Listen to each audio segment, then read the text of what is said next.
Hello, this is Malorian, and this is going to be kind of the thing I led into before with a previous video, just talking about how I've now hit 2,000 subscribers, something that I never really thought would happen, and I thought that now we should give back. So I'm going to be having the game coming up that's also going to be kind of like the major thing to kind of celebrate this, at least for myself. I know there's, of course, other people out in YouTube land that have millions of viewers and subscribers, but you know, I'm just like a little niche guy within the whole gaming community, so 2,000 is, I think, is fantastic. You know, I really wondered when I first started this if I get to like 50 subscribers and 49 of them are my mom or something, right? So I'm just really happy. So thank you guys to, you know, for sticking with me, and just, you know, of course, whenever you had ideas and things, letting me know so I could try and improve it and bring it to what I think it is today. I think it's a pretty good channel, but there you go. So cheers to you guys. Anyway, what we're going to be doing now is running down a list of questions. So I asked you guys to send me your questions, you did, and I'm just going to go through them and we're just going to answer them. Easy as that. So the first one here was ones where I had messaged to me. So they were just kind of sent to me as a PM, and if you hear kids, they're having a sleepover upstairs, so sorry, that's all that is. But the very first one thing here is, why did you start the channel? For a long time before this, I was on Warseer, and I was writing up, and just in case you weren't looking at, I got my computer here, but I was always writing up the battle reports. I do them, put them on there, and I get, you know, a fair amount of views. You know, if I didn't have 1,000 views by the next day, I thought it was a bad battle report. And then all of a sudden these new guys showing up, and they started having these YouTube reports and all the things. And at first, I hated these other reports. The reason for that is because it would be a thing where they came on to Warseer and said, hey, I have a battle report over here, and it might be their own website or something like that, but really it was just kind of like using Warseer to bring it somewhere else. So I kind of just didn't like all this stuff. And some of these new people that came later was like this new guy Once Bitten, right? And it's like, oh, well, who's this guy? And so I went and I checked out some of these YouTube reports. It was like, well, you know what? These are pretty damn good. I mean, one of the biggest problems with writing up the battle reports is the whole thing where it's very difficult for some people to always be following where everything is in relation to everything else. You can do a great job of trying to describe everything, but there's only so much you can get out of it. Whereas with these YouTube ones, you'll be seeing pictures of the battlefield, and you can always tell, like, okay, he's talking about this fight and this fight here, but that's how close these things are going on, right? So I thought it was great, and I kind of started off looking at guys like Once Bitten and Vol, and kind of just going on from there, trying to make my own, and it seems to be working so far. But that's how I kind of got into my channel. Well, so I'll do this now. Question 2. What is it that keeps you giving and giving to the community? Your YouTube channel and forums and all this thing. And that's something I actually am doing. There's a lot that I actually do to give back to the community. For years now, I've been running several tournaments a year, and I have lost money on every single tournament I've ever run. Not because they're flops, but it's because, like, oh, okay, I've made this much money, great, I'll have this many more prizes or whatever, right? And it's always just something to give back to the community. When I first got into it, there was a gaming club around here that, I mean, so some guys were, with their own money, they rented this basement, set up all these tables and all this stuff, and you'd have tons of people coming down and be able to play because these people that have now had enough money to support the community was creating this so they could actually do this. And I thought that was fantastic. My mother's kind of the same thing, where all she does all the time is volunteer, volunteer, volunteer, volunteer.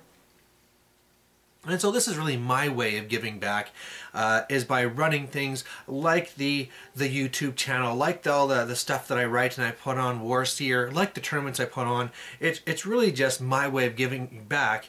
And the thing that kind of keeps me here and doing that is just the fact that it's kind of just that thing where it's something like that when you give a present on Christmas, right? And you feel good about yourself. I like knowing that I'm able to do that, and kind of, I'm doing my part, right? The other part to this too is that I also sometimes it actually helps me more when I'm doing things like the battle reports and stuff, where normally if I was just to say, like, screw everybody else, I'm just going to play in my basement the whole time. I'm going to have rules I read wrong, but I mean, most people don't reread the main rule book every single day, so if if you get it wrong the first time, you're just going to keep on doing it till somebody corrects you. By me putting on these things on YouTube, not only does it get me more thinking about my game so I can try and come up with new strategies, but as well, if I ever screw something up, it gets called on me right away, like, well, Lorian, that's not how that works. And that's fantastic, because all of a sudden I get to improve my game, and which is just good news for everybody. So, next one. First of all, I can say for this next thing, I had tons of people suggesting what to do for the game. Of course, I can't do everything, so I'm just going to have to go with one of the biggest ones here that got the most upvotes, and also something I was kind of starting to work anyway. And it was, they asked for a 15,000 versus 15,000 Bretonnia Empire versus Orcs and Goblins and Chaos Warriors. What's actually going to be doing tomorrow, and then I'll be getting up the battle report play the day after, is it's going to be 14,500, so close, of my Orcs up against a big army of Vampire Counts and Bretonians. And really, 1,400 is 500 is pretty much getting, okay, 14,500 is almost using every single one of my models except for a few of my characters. Just to kind of quickly kind of show this stuff, I have started to go and try and put my army together to do this, and I still have lots more that I need to do. So, and I mean, I got like piles of Night Goblins there, right? So there you have that. It's going to be a crazy big game, and I think we're all going to enjoy it. I mean, it's one of those things where it gets that big, it doesn't matter if you have some bad luck. I mean, the last battle report I put up, my characters got Dweller. Oh, that's the game. And something this size is like, oh, well, I lost a Warlord and one of my mages because of Dwellers. Oh, right, I have 8 more War Bosses and 2 more Magic Casters. You know, so it's not that big of a deal. Magic and things and bad luck in general and anything only can control the game so much. So I think it's going to be pretty crazy, and we'll see how that goes there. Plus, it's always great to use all your models. Alright, next thing. You know, people are saying that they would love to see Blood in the Badlands game, blah, blah, blah. You know, I actually really liked the Blood in the Badlands game. I'm actually going to take this suggestion and turn it into a question.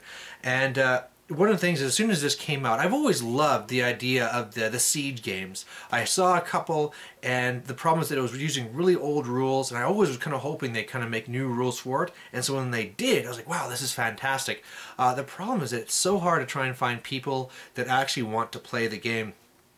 And I think one of the biggest things that holds back Blood in the Badlands is the fact that you have to kind of put points into these upgrades. If it was more that you can just go into the game and there's no upgrades, I mean, you can maybe take these upgrades as something else fantastic, but you know, the fact that you actually kind of need to walk into a game, and the reason why they actually designed that is the fact that you could just have it sprung on you, right? If a tournament game was oh, it's going to be a siege game, it doesn't screw you over that you didn't take a siege tower, because you now get the extra points to buy these things. The problem is that nobody wants to have to go through and make this new secondary list before you actually play the game. So anyway, I mean, I've had the book and I've had no interest since I got it, so that's unfortunate. If I ever do, I'll be getting that siege game going, but right now it's almost the same thing as Storm Magic, where in the town that's 300 kilometers south of us, they love Storm Magic. Up here, nobody even wants to touch it. So there you have it.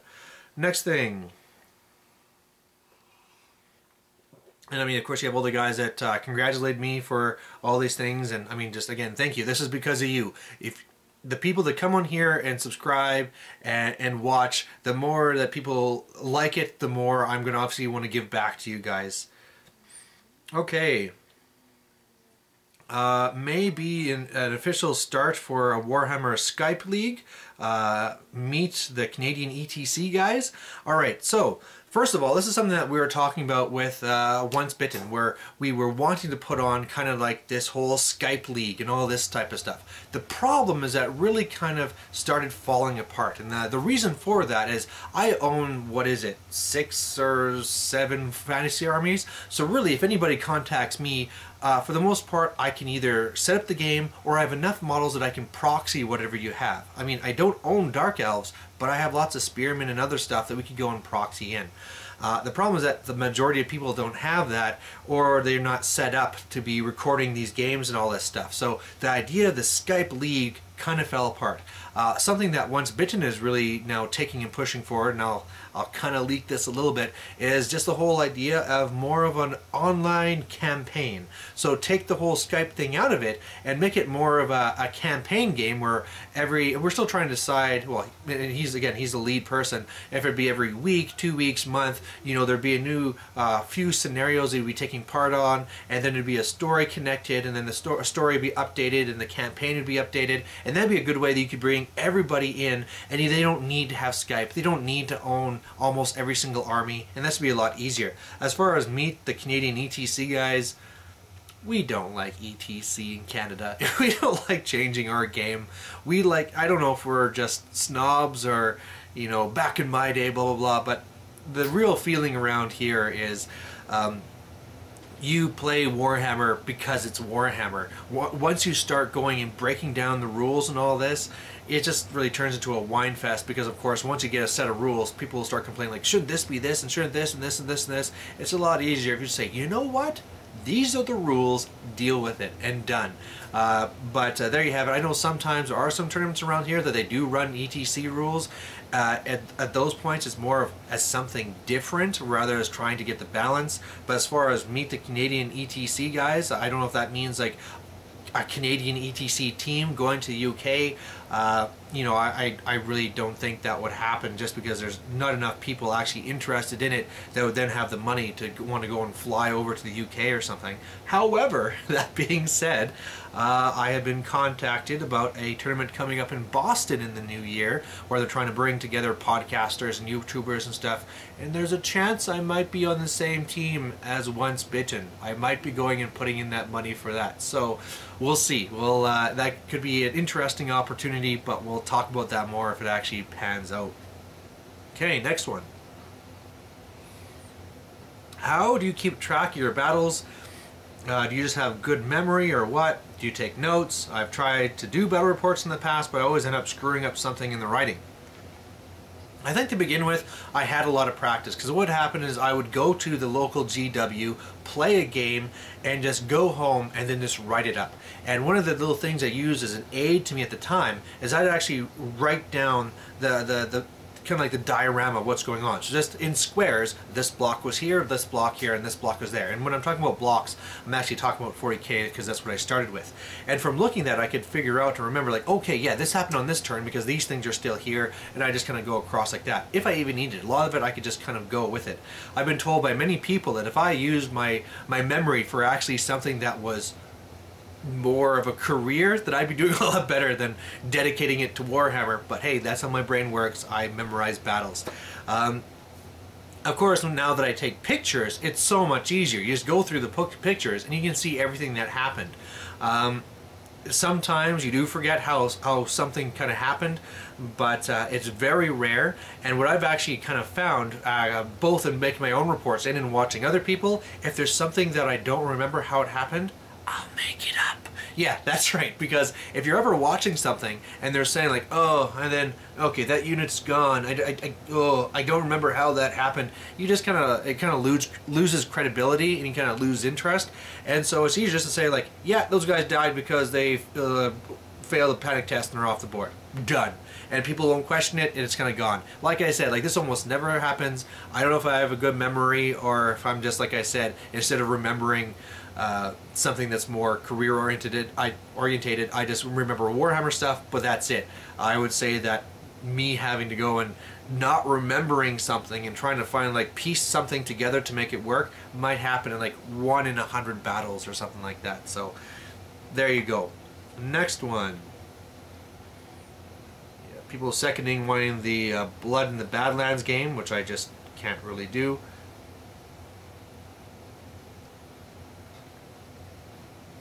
Okay, what do most players not understand about orcs? My question is, what do most players not understand about orcs and goblins? Well, I'd say that the thing that most people out there don't understand about orcs and goblins is how powerful they are. It's so funny where, I mean, for so long they were a garbage army. And so they didn't get much respect. I mean, that's where I came into the army, because I wanted to prove that they're not really that bad. And if you just play well, you can make them win. As soon as the 8th edition came out, They got so much better. As soon as the 8th edition book came out for them, they're really good. Now, of course, some people just blow them off because, well, animosity, you can't be reliable, then you just write it off. Or they don't have access to get Mindrazor or Lore of Life, they just write it off. And they just don't understand that the units are so powerful. Spells like Foot of Gork are so powerful. Units like Night Goblins, where, I have it right here. I mean, look at this. It's not even filled in. You can have 100 Night Goblins, and that's only 300 points. And this here, you can just throw against something, and it's going to bog it down forever. And this is 10 wide. I can make it 5 wide, have 20 ranks. Yeah, good luck trying to break that unit and get their points, as long as you're within the range of the Orcs and Goblins. And that's really is once you really have your synergies working together, and making sure that the things like animosity, like stupidity, and low leadership, once you have those things corrected, they're just an amazing army. And it just kind of always baffles me how much time you see people just saying that they're a joke and they don't want to deal with them. So I think that's the biggest thing that people don't understand about Orcs and Goblins, is they just look at the animosity and say, oh, it's a Joker army, and then they don't delve into it and see how amazing Trolls and Savage Orc Biggins and Black Orcs and all these other things are, because they're a really strong army. Okay, somebody telling me I should take an all goblin army to a tournament. I'm working on it. You have to paint a lot of goblins, a lot of 3-point goblins in order to make an army list. So that's something I'm working on. I'm also working on painting all my chariots so I could do an all chariot army, except for like having some fast cap for core. But I'm working on it.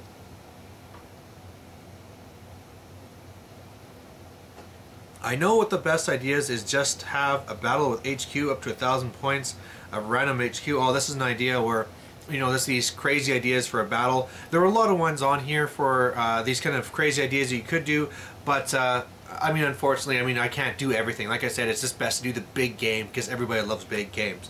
Next question here. What army is the worst in 40k and fantasy? What do you like more, 40k or fantasy? And just, love your videos, blah, blah, blah. Alright, worst army. I would say, looking at 40k, worst army right now is Sisters of Battle. They were an okay army that got a stupid White Dwarf update, and now they just kind of lost everything, and they're just garbage.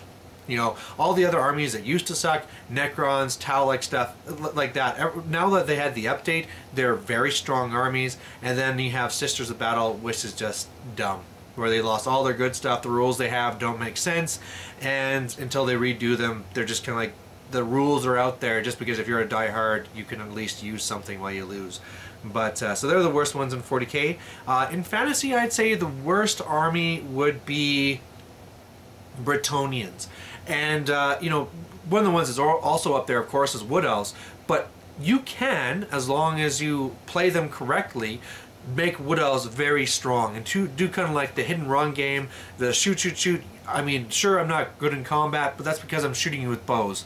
Right now in the city that is 300 kilometers south of us, some of the best players there are Wood Elves, and that's because they really utilize that. Of course, something innate that really hurts them is Watchtower and also Blood and Glory.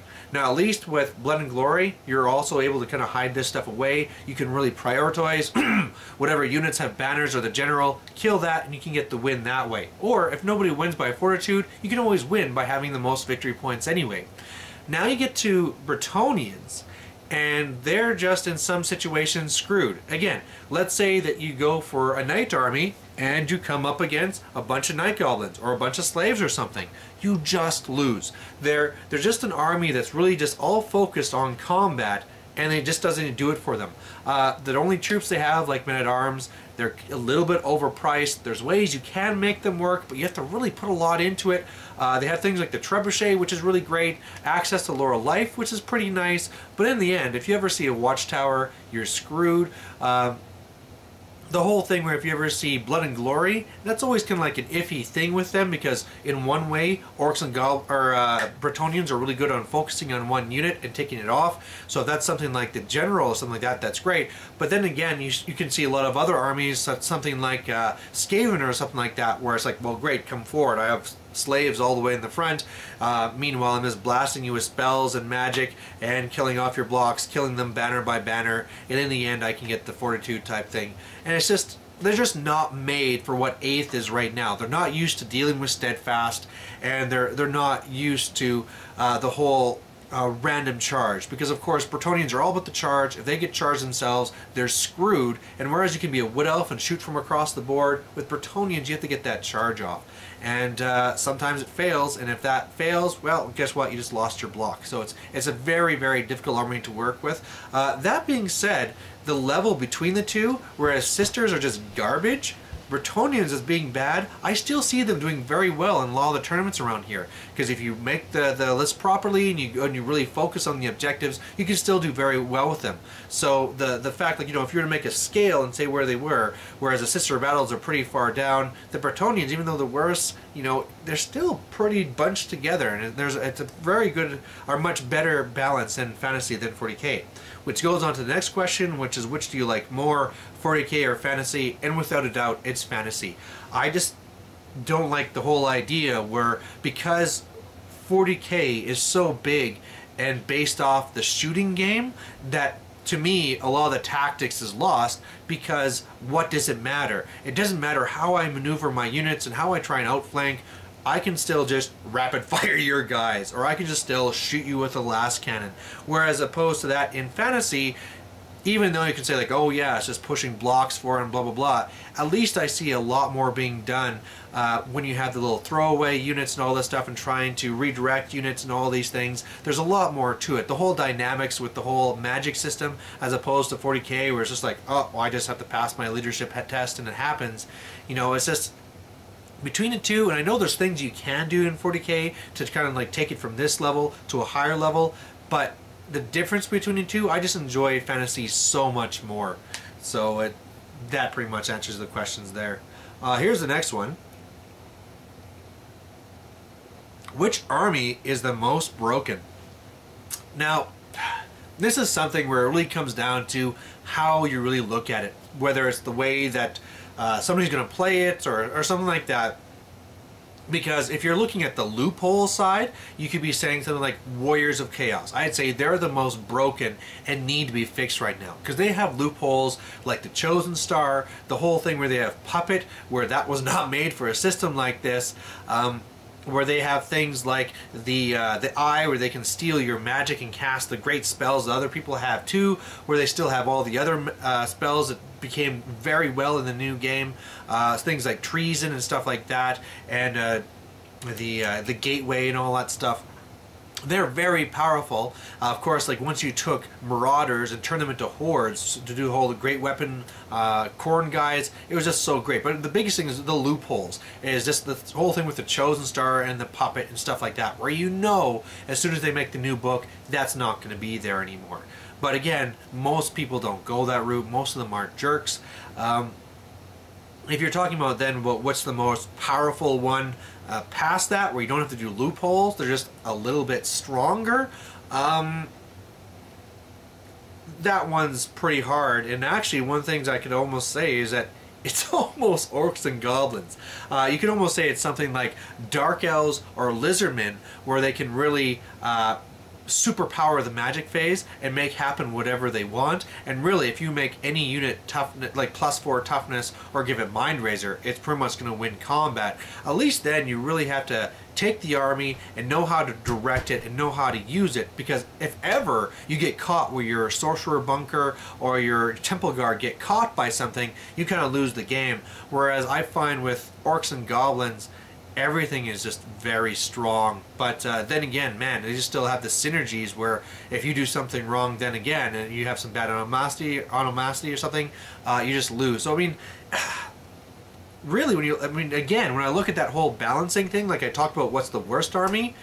There's not ones like in 7th, they'd be like demons. Whoa, they're way the best army. But when you look at it at 8th, there's just like, you kind of have this level where most of the armies are, and ones that we say would be better would just be like a little bit higher. So it's not like there's this vast spectrum anymore. So, I mean, again, I guess the real answer to it would be right now Warriors of Chaos. And that's why they're being fixed. Because right now there's something in them that actually is broken. They really need to be fixed. So, next one. People not liking the drunk game. Some people do like the drunk game. It's something where I guess I have to kind of deal with, where if some people like it, some people don't. It might be easiest just not to touch it or just do it very rarely. It's not like I get drunk every game or anything, but we're not going to be doing that tomorrow. Let's see. Next question here, a whole bunch of ideas. Not as many questions. I was hoping for more questions. A lot of people had ideas of which way to do it, but not as many questions here. Some of them wanting War Machine games here. You know, unfortunately, I mean, that's something I can kind of comment with this here, is I had somebody comment that they were surprised I was only at 2,000. They thought I'd be a lot higher. And something that I found is that for a while there, I was really seeing my subscribers skyrocket. The day I started picking up War Machine, boom, it kind of like straight lined and almost slowly went up. And that's just because there's a lot of people out there that they like to have a channel where this is where I go to, like for Once Bitten. If you're a guy that loves fantasy, loves Bretonnians, or loves Beastmen, boom, you have Once Bitten on your fast style, right? Because he's always going to have what you need, as opposed to me, where you might get an update and maybe you loved me for orcs, but now what's this War Machine garbage, right? So unfortunately I saw that War Machine, even though I think it's a fantastic game and all that stuff, it's actually been something that holds back my channel, because the people that have been standing by me for so long for fantasy just don't like it. So I am trying to balance things out now. I know, you know, some days where I go to the club and I might play like 4 games and have 4 different battle reports. I'm trying to now combine it all into one game, so it's just like a quadruple feature or something like that, so it's all at least in one video, so that everybody else isn't being spammed with these messages and stuff. But you know, I'm just doing my best to try and make this balance here. And of course, with something like this, I wouldn't make the big mega game something on War Machine when I know the majority of my subscribers are going to be here for fantasy. Come on, let's get another good question. My questions are: have you ever played a game using ETC Comp? And if you have, what have you thought about it? How often do you play 40k? And have you ever thought about making an orc tactical teams for 40k? First of all, that's an easy one. ETC, I'll just say it right now, I have never played it. And that's because for years, I just thought it was an insult to the hobby to say that I know how to fix the hobby. This is what you should do. The game's garbage. It should actually be like this. And I just refused to even touch it. Now I'm more at least in the feeling that if there was an ETC tournament, I would take part in it just to have it. It's just like I was saying, where just so that everything would be a little bit different and a little bit fresh, but not because I thought it'd be balanced. What do I think about the ETC? Just like I just said. I think GW does their best to balance their game. Of course, some that's done where things are better to sell certain models, but overall, it's not like they're just insane. I mean, like I said, back in 7th, there were some armies that were just so much higher and better than some of the other armies. It was kind of silly, but right now things are really good. And for the whole idea to say, like, have a group of people saying, you know what, this is wrong, we should now be playing Warhammer like this. No, that's not what we should be doing, because I mean the biggest problem there is as soon as you start saying something like whenever you see a thread on Warseer where it says, hey, this is how I would change this unit to make it work. Well, what do you see? You see post after post of saying, well, no, it should be like this. No, it should be like this. No, it should be like this. So really, it's just a thing where it just opens up arguments. And then the next thing is that you can never perfectly balance a system anyway. As soon as you take out one combo, like, okay, you can't Chosen Star. Well, then all of a sudden there's another combo that's broken, and that's the best one. Okay, we'll take out this. Okay, now this is the best thing. So it's just the way that when a game, when you have this many armies and this many options, you cannot make it perfect. There's always going to be something that's a little bit off balance and a little bit better than something else. It's just the way it is. But would I play it? Sure. As for the second part, when I first got into the game, I started with 40k, and that was what I first started doing. The problem though is that as I went through and I got into fantasy, I fell in love with fantasy, and especially with the last couple of editions of 40k, I just don't play it much anymore. I play maybe 2 games a year. So for me to do an orc tactical team on that would be kind of malarkey because whatever I'm saying is not really backed up by anything. I do kind of keep up on the rules and all these things, and I do know some of the good combos and all this stuff. Like, I know Sisters of Battle are the worst army right now. However, I just wouldn't be feeling right about trying to do something like that. And as well too, I know the majority of my viewers are fantasy, so just like I'm not going to come on and do Orc Tactical Teams on War Machine stuff, I'm not going to bring in fantasy stuff when I know the core of my group is going to be fantasy. And I see here now my kids are turning on the TV when they're not supposed to, so hopefully that's not coming across too much. More suggestions, more suggestions. Do we have any more questions? Wanting something with a bunch of dragon stuff. And here's another question. My question is, what Warhammer Fantasy Army do you think is the overall strongest right now? So, now this is not broken, we're talking about overall strongest. And like I said, Orcs and Goblins. I wish people would understand how strong Orcs and Goblins are. And I know a lot of people are going to say, if this was asked to them, they would say Ogre Kingdoms. And people love Ogre Kingdoms and think that they're so strong. But man, you take Ogre Kingdoms and put them up against Orcs and Goblins, and it's a joke. You know, look at what you take for a bull and all the points you're putting in to get those stats, and then compare it to a troll. And it's just, the troll is so much better. It's like, if you took this ogre and gave him this buff and this buff, then he's the same as a troll. You know, and the trolls just come with this. Sure, the trolls come with stupidity as well, but all you need to do is have your general within 12 inches. That's not an issue anymore. You know, people always talk about the things like Iron Blasters and stuff like that. Who really cares? Go ahead, shoot a cannon through some of these units, kill a couple of guys. I'm still going to kill your ogres, and in the end I'll just kill your Iron Blasters after I've killed everything else. It really doesn't matter. Man, it's just things like Foot of Gork and stuff like, they're just so strong.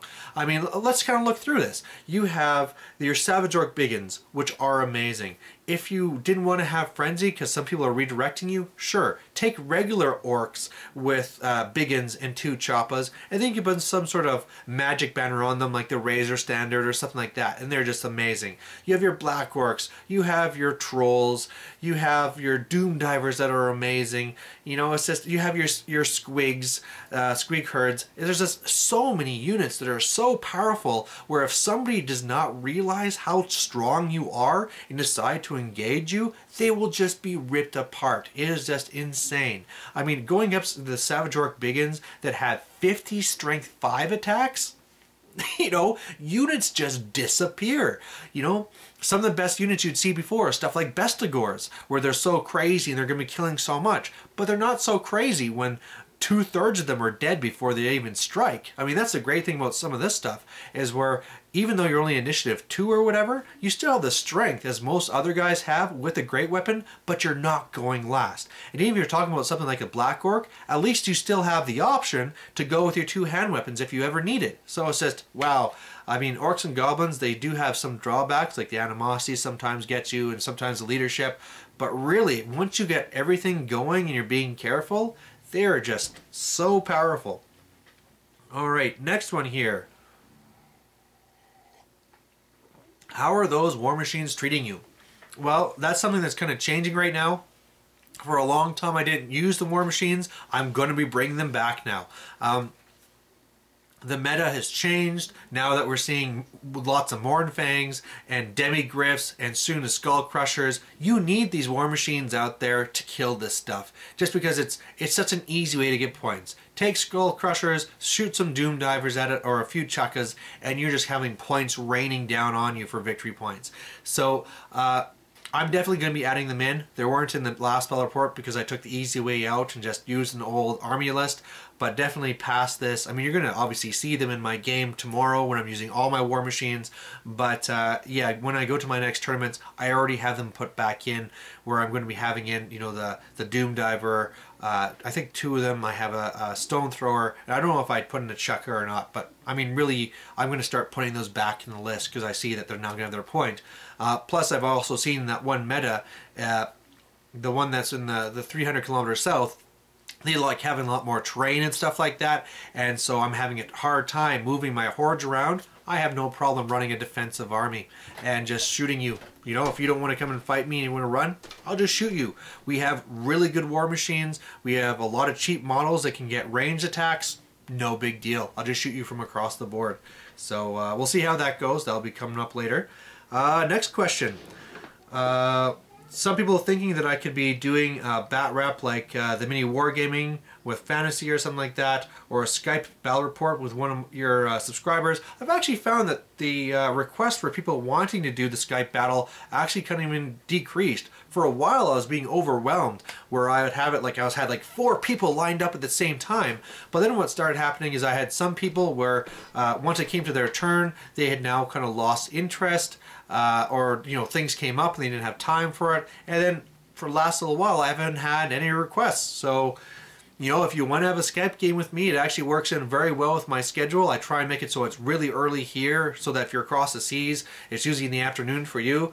But, you know, it's just something that kind of has stopped happening so much. And as far as doing one for this battle, you know, as nice and fun as Skype battles are, I wanted something a little bit bigger and a little bit more epic. Okay, here's the next question right away here. And the question is, what do I do for a living? Right now I'm actually a science guy. I work in one of the oil companies up in Fort McMurray. I work there as a laboratory specialist, and actually right now what it is I'm mainly doing there is I'm kind of a document guy, where what I do is kind of update procedures. I'm in charge of QA and stuff like that. So boring, nerdy science things. Right now I'm trying to change my profession so I can actually go into sales and go back and spend the whole week with my family, because right now I only see my family on the weekend, which kind of sucks. But that's what I'm doing right now. I'm a science guy. I'm a lab rat nerd. So that's me. And that's actually all the questions. I thought when I first did this there'd be like 50 questions I'd be running through one after the other, but that's pretty much it. So again, just a big thank you to everybody that has followed me. One of the things I've tried to think about if I should do later is, I know some people, what they do is they make it so that on their YouTube videos they have the little ads pop up, and then, you know, for you guys, you just have to kind of skip it and go on to the next thing, but and then those people get paid for it, right? And I mean, guys like Vol do it, guys like Once Bitten. And, you know, it's one of those things where I know whenever usually a lot of times I'm also using YouTube to watch music videos. And whenever I click on one and I have to wait through one of these 30-second ads, I just don't do it. So I know one of the things is, I know I could be making some extra money from this. Maybe one of the things is because I'm working up in Fort McMurray, I don't really need the extra, like, you know, $100 a month or whatever. And I don't want to be making a pain to you guys.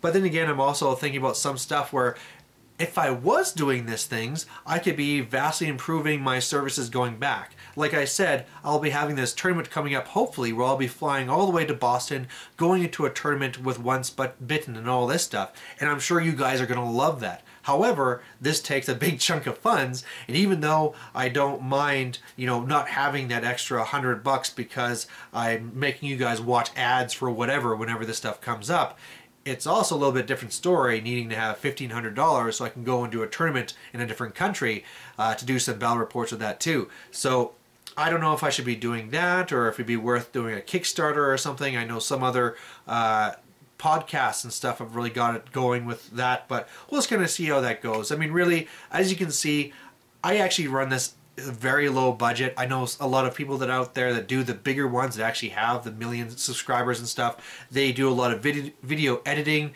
They'll be having a lot of the, you know, even kind of like a stage setup, right? Like you guys have seen whenever I set this stuff up. This is just my gaming basement here. I mean, you can see I got like wires and stuff and things, and it's not overly professional, but it's, you know, it's just done, so it's for you guys. So anyway, I hope you appreciate it. I think I've babbled on long enough. And again, if you ever have anything that you want me to touch on for an Orc Tactical team, let me know. Have any comments, let me know. And oh boy, it's going to be a big game tomorrow. So we'll catch you then. Bye.